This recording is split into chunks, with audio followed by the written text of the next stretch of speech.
Happy video day, guys. So today's video is gonna be a little bit different. So I actually purchased a lot of really cute items from Dillards and Target and also some other like boutiques around the area.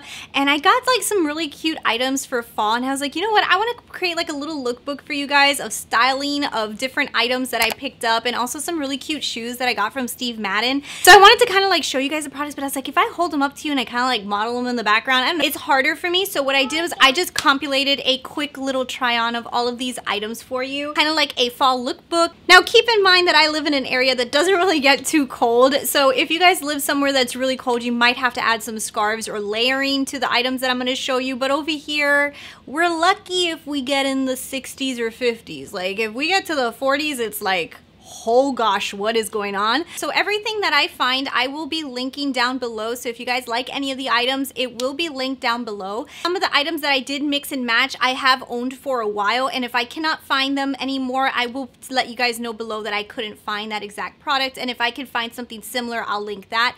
But I hope you guys really enjoy this video. It is different for me, so let me know what you guys think.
I hope you guys enjoyed the looks that I came up with for you guys. Like I said, a lot of the products that I did purchase were from Target, also from Dillards, and from a boutique around the area. But yeah, so I hope you guys really enjoyed this video. Give me your thumbs up, leave me your comments below, let me know which items you guys would actually purchase, and let me know if it gets like really cold where you live, because you guys, I love the cold, and I really wish that it would get colder here because I love cold clothes. Like I wish I could just like throw on sweaters and jackets and coats, and like I have coats. Like I have a closet full of jackets and coats, and I don't get to wear them often. So I love cold weather, but I just don't get it. So I want to know, do you guys get cold? What do you guys wear? So thank you guys so much for watching, and I will talk to you guys later. Bye.